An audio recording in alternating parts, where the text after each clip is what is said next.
भाजपा के संगठन में विस्तार की बैठक से पहले भाजपा के प्रदेशाध्यक्ष नायब सैनी का कैथल पहुंचना हुआ और कार्यकर्ताओं से विचार विमर्श किया गया। भाजपा प्रदेशाध्यक्ष नायब सैनी ने कहा कि 5 राज्यों में कमल का फूल खिलने जा रहा है और कांग्रेस का डिब्बा बंद होने जा रहा है। वहीं भाजपा के प्रदेशाध्यक्ष नायब सैनी ने कांग्रेस नेता राहुल गांधी व रणदीप सुरजेवाला पर जमकर भड़ास निकाली है।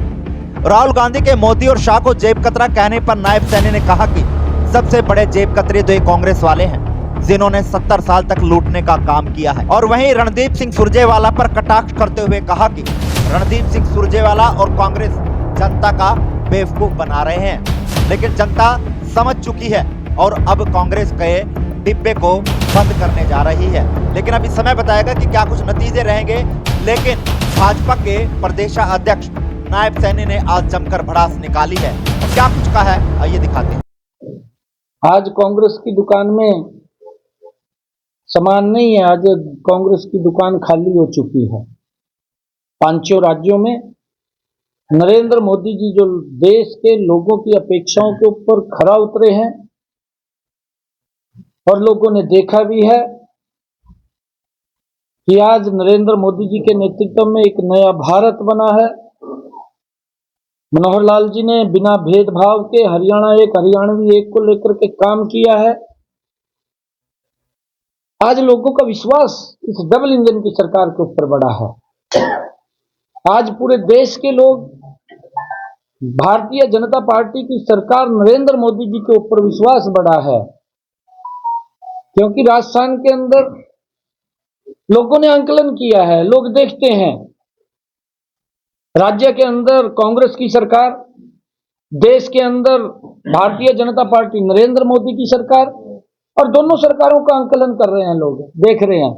और जब लोग देखते हैं ग्राउंड के ऊपर नजर उठा करके नरेंद्र मोदी जी के कार्यकाल में विकास नजर आता है, कांग्रेस के कार्यकाल में भ्रष्टाचार नजर आता है। ये अंतर उसके अंदर नजर आ रहा है। हरियाणा में बीजेपी संगठनों के दबाव को क्या लगाएगा? क्या कुछ मामला है कि इसके द्वारा बनेगा? देखिए, ये हमारा उच्च स्तरीय बैठ करके सभी कमेटी है और वो हमारी कमेटी बैठ करके वो डिसाइड करती है।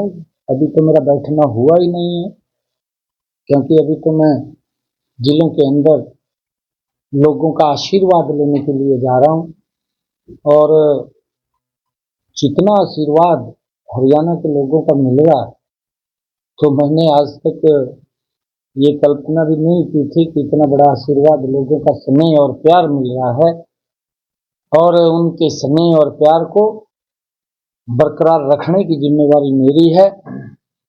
किसी भी कार्यकर्ता को, किसी भी व्यक्ति अगर कोई कहीं जरूरत पड़ती है, चाहे आदरणीय मुख्यमंत्री जी के पास जाने की बात हो काम के लिए, चाहे मेरे स्वयं की बात हो, डट करके मुख्यमंत्री जी से भी लोगों के हित के कार्य करवाने का काम हम करेंगे। आदरणीय मुख्यमंत्री जी ने जो एक सिस्टम हरियाणा प्रदेश के अंदर बनाया है, उसका डायरेक्ट लाभ लोगों को पहुंच रहा है। अध्यक्ष जी, एक राहुल गांधी ने प्रधानमंत्री को पहले उपनौकरी बोला था, आज जेब कतरा था, इसका क्या? देखिए, राहुल गांधी बिल्कुल अपनी बात को जो वो बोल रहे हैं वो उसके ऊपर लागू होती है। राहुल गांधी के ऊपर 55 साल तक राहुल गांधी के परिवार ने लोगों की जेब ही काटने का काम किया है। हमने ये देखा है और इस बात को देश का गरीब व्यक्ति भी स्वीकार कर रहा है, क्योंकि कांग्रेस ने, राहुल गांधी के पूर्वजों ने गरीबी हटाओ कहा। आप जागरूक पत्रकार हैं, सभी के सभी आप लोगों के बीच में बैठा हूं।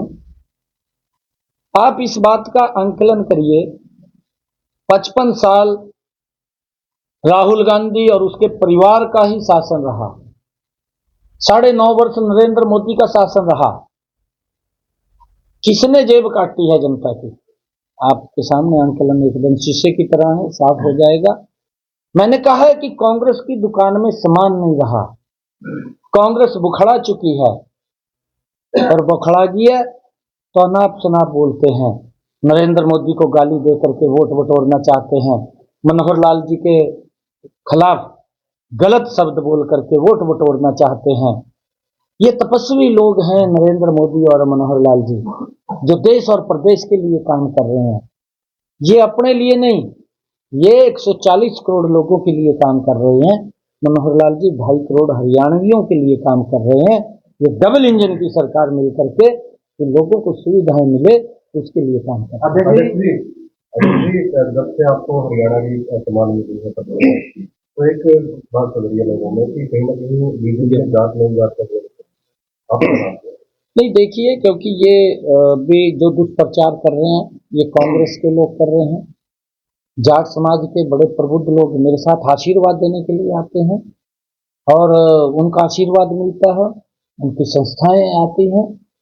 और जाट समाज के लोग ऐसा नहीं है, क्योंकि भारतीय जनता पार्टी के संविधान का विषय है और पार्टी समय के ऊपर अध्यक्ष को बदलती है। और मेरे ख्याल से मैं 15वां 16वां अध्यक्ष होऊंगा और मुझे जो जिम्मेवारी पार्टी ने दी है, मैं सौभाग्यशाली हूँ। एक छोटे कार्यकर्ता को इतनी महत्वपूर्ण जिम्मेवारी के ऊपर बैठाया। ये जात पात का जहर घोलने का काम ये कांग्रेस पार्टी ने किया है। और कांग्रेस पार्टी ने तो, मैं आपको एक और बात बताना चाहता हूँ कि जाट समाज के अंदर भी बाइफरकेट करने का काम कांग्रेस पार्टी ने किया कि गोत के अंदर उसको ले गया। इतना ज्यादा अगर कांग्रेस ने किया, इसका जिम्मेवार कोई और नहीं है, ये कांग्रेस पार्टी जिम्मेवार है कि यहाँ तो मैंने कहा है कि नरेंद्र मोदी जी 140 करोड़ लोगों के लिए काम कर रहे हैं और मनोहर लाल जी 2.5 करोड़ लोगों के लिए काम कर रहे हैं। यहाँ कोई जात का या किसी का विषय नहीं है, क्योंकि ये जात का विषय तो कांग्रेस ने पैदा किया है। जब वो काम नहीं कर पाए, लोगों के वेलफेयर के लिए योजना नहीं बना पाए, अगर योजना बनी है तो उसको कहीं ना कहीं धरातल पर लाने में नाकाम रहे हैं, परंतु नरेंद्र मोदी और मनोहर लाल जी ने उसको धरातल पर उतार करके सीधा लाभ लोगों तक पहुंचाने का काम किया। इस बात की पीड़ा है, क्योंकि कांग्रेस की दुकान में सामान नहीं है। अगर सामान नहीं है तो इस प्रकार के आरोप, इस प्रकार की अभद्र भाषा, इस प्रकार की गलत टिप्पणियां ये कांग्रेस के नेता और कांग्रेस के जो नेता हैं राहुल गांधी वो करते हैं, क्योंकि वो बखड़ा गए हैं। अध्यक्ष जी, रणदीप सुरजेवाला कहते हैं कि भाजपा सरकार जनता का बेवकूफ बना रही है। जहाँ सत्ता में है वहाँ 1150 का सिलेंडर, और जहाँ सत्ता में नहीं है, जहाँ वोट मांग रहे हैं वहाँ 400 रुपए का सिलेंडर देने की बात कर रहे हैं। देखिए, इन्होंने तो राजस्थान के अंदर कहा कि हम महंगाई कम करेंगे, इस प्रकार के कैंप भी लगाने का कांग्रेस ने काम किया है। रणदीप सुरजेवाला क्योंकि सीनियर लीडर हैं कांग्रेस पार्टी के, उनको बिल्कुल इस बात के बारे में मालूम होगा। परंतु मैं एक बात पूछना चाहता हूँ, रणदीप सुरजेवाला को ये बिल्कुल बखूबी पता होगा कि 2012-13 में कांग्रेस की सरकार थी। रणदीप सुरजेवाला ये बताए कि उस समय गैस के सिलेंडर का भाव क्या था, ये उसको बताना चाहिए, जनता को बताना चाहिए कि हमारी सरकार के अंदर इतना भाव था और गैस का सिलेंडर कितने दिन में मिलता था। और फिर राहुल गांधी दिल्ली में बैठ करके बोलता था कि हम तो लोगों को 1 साल के अंदर 9 सिलेंडर देते हैं और हम फिर 7 देना शुरू कर देंगे। आप जो पत्रकार भाई बैठे हैं, आपसे हमें इन बातों का पता चलता था कि कांग्रेस के नेता ये बात बोलते थे कि हम 9 सिलेंडर देते हैं और हम 7 देना शुरू कर देंगे। और एक गैस का सिलेंडर 3-3 दिन तक लाइन में लगा रहना पड़ता था, तब जाकर के मिलता था। ये बिल्कुल रणदीप सुरजेवाला को मालूम है इस बात के बारे में। और आज क्या भाव है, आज 2023 आज क्या भाव है ये भी रणदीप सुरजेवाला को मालूम है। परंतु ये भेदभाव की राजनीति करते हैं। रणदीप सुरजेवाला कांग्रेस पार्टी ये समझती है, बेवकूफ भारतीय जनता पार्टी नहीं बनाती, बेवकूफ कांग्रेस के लोग बनाते हैं। और मैं उसका उदाहरण आपके बीच में देता हूं कि रणदीप सुरजेवाला पंजाब के प्रभारी थे। मेरे किसान को SYL के पानी को लेकर के सभी दल लगे रहे और आदरणीय मुख्यमंत्री मनोहर लाल जी ने उसकी मजबूत पैरवाई करी। माननीय सर्वोच्च न्यायालय ने फैसला दिया कि इस पानी के ऊपर हरियाणा का हक है, ये मिलना चाहिए। रणदीप सुरजेवाला ने पंजाब में जाकर के क्या बोला, उसने कहा कि हम 1 बूंद पानी की हरियाणा को नहीं देंगे। अरे तो हरियाणा का है, और यहाँ आकर के बोलता है हम SYL का पानी लेकर के आएंगे। ये दोहरी नीति क्यों है? बेवकूफ कौन बना रहा है? बेवकूफ कांग्रेस बना रही है, भारतीय जनता पार्टी नहीं। भारतीय जनता पार्टी काम कर रही है। और देखिए, क्योंकि हमारा ये केंद्रीय नेतृत्व सब निर्णय लेता है और केंद्रीय नेतृत्व जैसा भी फैसला करेगा उसको हम सरमाथे पे स्वीकार है। परंतु मेरे सामने जो मिशन है, मेरे सामने जो लक्ष्य है, 10 के 10 कमल के फूल खिला करके नरेंद्र मोदी जी को तीसरी बार प्रधानमंत्री बनाना, हरियाणा के अंदर 75 बार तीसरी बार मनोहर सरकार। और मैं आपको बताना चाहता हूं कि मनोहर लाल जी के नेतृत्व में जितने काम किए हैं और जितने मेरे ख्याल गुड गवर्नेंस के काम पहली बार हरियाणा बनने के बाद गुड गवर्नेंस के अगर काम हुए हैं तो मनोहर लाल जी के कार्यकाल में हुए हैं, जिसको देश के अन्य राज्य भी फॉलो कर रहे हैं। चाहे वो ट्रांसफर पॉलिसी है, चाहे युवाओं को बिना पर्ची के बिना खर्ची के रोजगार है। और अभी माननीय सर्वोच्च न्यायालय ने पोल्यूशन के ऊपर, क्योंकि मैंने पहले भी ये बात कही थी, पत्रकारों के बीच में मैंने ये बात कही थी कि मनोहर लाल जी इस पोल्यूशन को लेकर के, प्रणाली प्रबंधन को लेकर के हमारी सरकार बहुत जबरदस्त काम कर रही है। क्योंकि मुझे मालूम है कि ये पहली बार है कि मनोहर लाल जी ने किसानों की इनकम बढ़े और वो पराली जलाए ना, क्योंकि पराली जलाने से उसकी पैदावार कम हो जाती है और उसकी इनकम भी कम हो जाती है। मनोहर लाल जी ने चिंता की है कि कोई पराली नहीं जलाएगा, उसके लिए चाहे बेलर की बात है, चाहे उसके बेलर के रीपर की बात है, और चाहे ट्रैक्टर की बात है।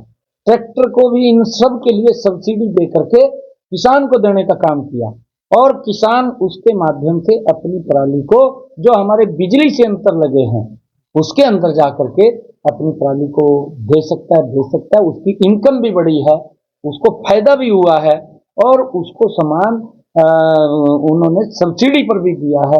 और ये इस बात की चर्चा जो पराली प्रबंधन के लिए मनोहर लाल जी ने काम किया है, उसी की प्रशंसा आदरणीय सर्वोच्च न्यायालय ने की है और उसने टिप्पणी की है कि पंजाब सरकार को इससे सीख लेनी चाहिए, क्योंकि केजरीवाल साहब बात तो करते हैं परंतु उसको धरातल पर उतारने का काम नहीं करते। बेवकूफ तो ये लोग बना रहे हैं, ये जनता का बेवकूफ। ये तो ये समझते हैं कि बिना काम करे बात करने से ही वोट मिल जाती है। केजरीवाल साहब, ये काठ की हंडी है, बुजुर्ग बोलते हैं, एक ही बार चढ़ती है, बार बार नहीं चढ़ती। आप बेवकूफ बना रहे हैं। और 10 साल हो गए इनने, जो पहला चुनाव था दिल्ली का, उसके अंदर कहा था कि मैं यमुना को साफ करूंगा।